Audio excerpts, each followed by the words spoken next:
In now, joining me live on the broadcast is former minister in Haryana cabinet, former senior Congress leader, six-time MLA from Haryana, Sampath Singh ji. Sampath ji, can you hear me?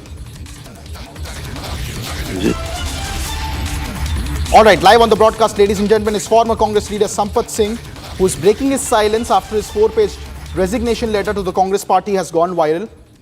Sampath ji, can you hear me?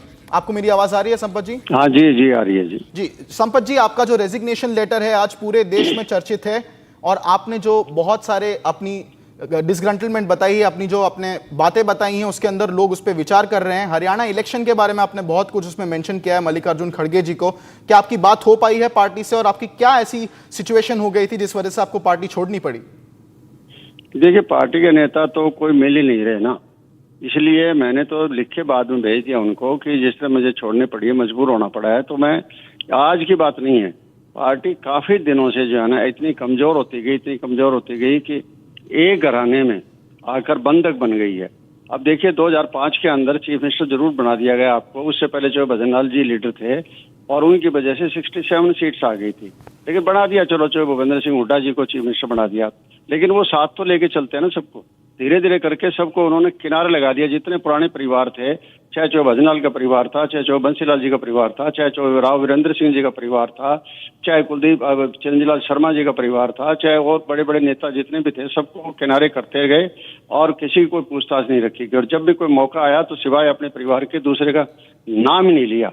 मैं आपको एक छोटा सा example देना चाहता हूँ कि जब मेरे आने से जो है कांग्रेस पार्टी को खुराक मिली थी, 2009 में आया था, जब 40 सीट आई थी, वो मेरी वजह से जो है ना 5-6 सीटें कांग्रेस पार्टी को आ गई थी।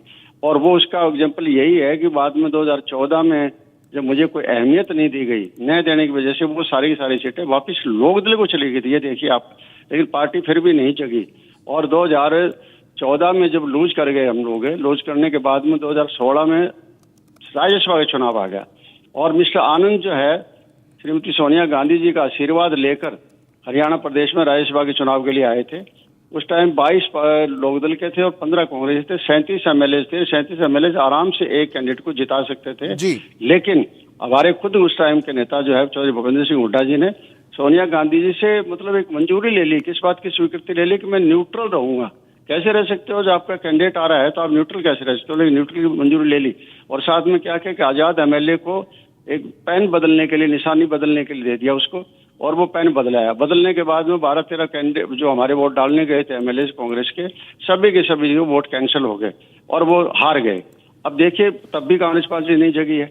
उसके बाद फिर मतलब जो है ना 2019 के असेंबली के चुनाव आए, उस टाइम फिर जो लायक कैंडिडेट थे उनको इग्नोर किया गया और उस वजह से है ना पार्टी इग्नोर किया तो पार्टी भी हार गई और मुझे चुनाव में लड़ाया ही नहीं गया। अब मैं मानता अगर कोई मेरी जगह वो जो चुनाव लड़ रहा था, अगर उपयुक्त कैंडिडेट होता और वो जीत जाता तो ठीक है, अच्छी बात थी, खुशी होती। लेकिन वो भी सीट बाद में फिर बीजेपी को गई। इसी तरीके से इस बार भी 2024 में मेरी टिकट काट दी, वो फिर बीजेपी को गई। अब आप बार बार इसका मतलब आप बीजेपी को लाने की तैयारी कर रहे हो, आप लोग आपके साथ लगे हुए थे। संपत जी, पर वो तो कहेंगे कि आपको 2 बार से टिकट नहीं मिला, शायद इसलिए आप निराश होकर बाहर चले गए। अगर ये दिक्कत थी तो आप अब तक क्यों वेट कर रहे थे रेजिग्नेशन का? नहीं, देखिए मैं बता रहा हूँ आपको, अब तक वेट करने जहाँ तक सवाल है कि हम ये देख रहे थे, राहुल गांधी जी ने एक बयान दिया था और बहुत बड़ा मीनिंगफुल बयान था। उन्होंने जब पार्टी हार गई थी यहाँ, उस टाइम उन्होंने बयान दिया था। उन्होंने क्या कहा था? उन्होंने यही कहा था कि कांग्रेस के जो हमारे स्टेट के लीडर्स थे उन्होंने अपना इंटरेस्ट वाच किया, कांग्रेस पार्टी का इंटरेस्ट वाच नहीं किया, इसलिए हमारी पार्टी हारी है। कौन लीडर्स हैं सर ये जिनकी आप बात कर रहे हैं? आपने कहा कि उनके क्लोज एड्स ने, अपने लेटर में तो आप ये भी लिख रहे हैं कि उनके क्लोज एड्स ने कांग्रेस के ही उम्मीदवारों के सामने इंडिपेंडेंट खड़ा कर दिया। कौन थे? करे बिल्कुल किए हैं, इसीलिए तो हारे हैं ना।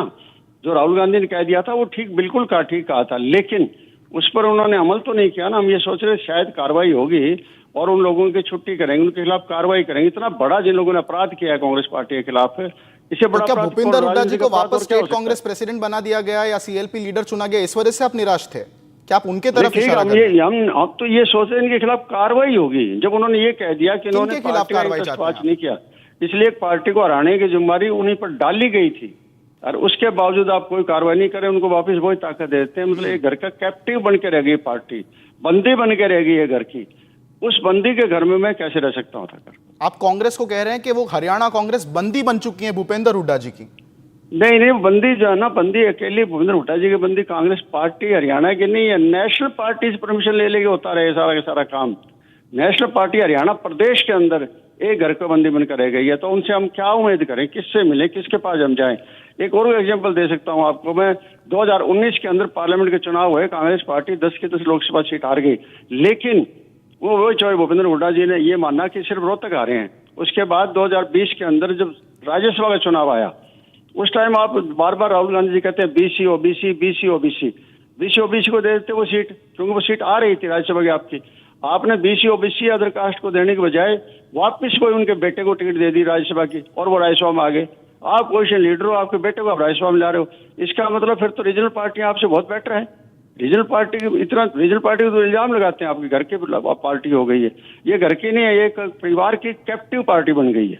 संपत जी, पर वो भी आपसे कहेंगे कि आप भी बीच में बीजेपी आई थिंक चले गए थे कुछ सालों के अंदर, 22 में लौट कर आए। मुझे इस बात की नाराजगी थी, क्यों नहीं होगा, जब मैं एक इतना सीनियर आदमी जिसके बारे से कांग्रेस को फायदा हुआ, और मुझे अगर घर बैठाने की कोशिश करोगे तो मैं कोशिश नहीं करूंगा उनको घर बैठाने की। किया मैंने बिल्कुल, लेकिन उसके बाद क्यों आए, दोनों आए मेरे पास, बाप बेटे दोनों। उन्होंने फादर ने कोशिश की कि मैं संपत सिंह आप आ जाओ, ये बात है वो बात है फलानी बात है, और बेटा मेरे बेटे के साथ पड़ा हुआ था तो उसने भी कोशिश की, और उनके आश्वासन पर हम गलती हमारी हुई है, इसमें कोई दो राय नहीं।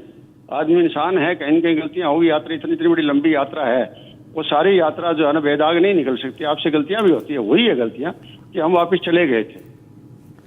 आपने क्या हाईकमांड से बात करने की कोशिश की? बहुत बार कोशिश की, कोई मिलता ही नहीं ना। जनरल सेक्रेटरी वगैरह से मिलते रहे, इनके पास है ही नहीं, कुछ भी नहीं है। ये तो वही है ना, इनके साथ पार्टी बन के रह जाते हैं वो लोग। ठीक है संपत जी, आपकी बात जो है आज हमारे दर्शकों ने सुनी है, आपका लेटर भी पढ़ा है, और थैंक यू, आप आए ब्रॉडकास्ट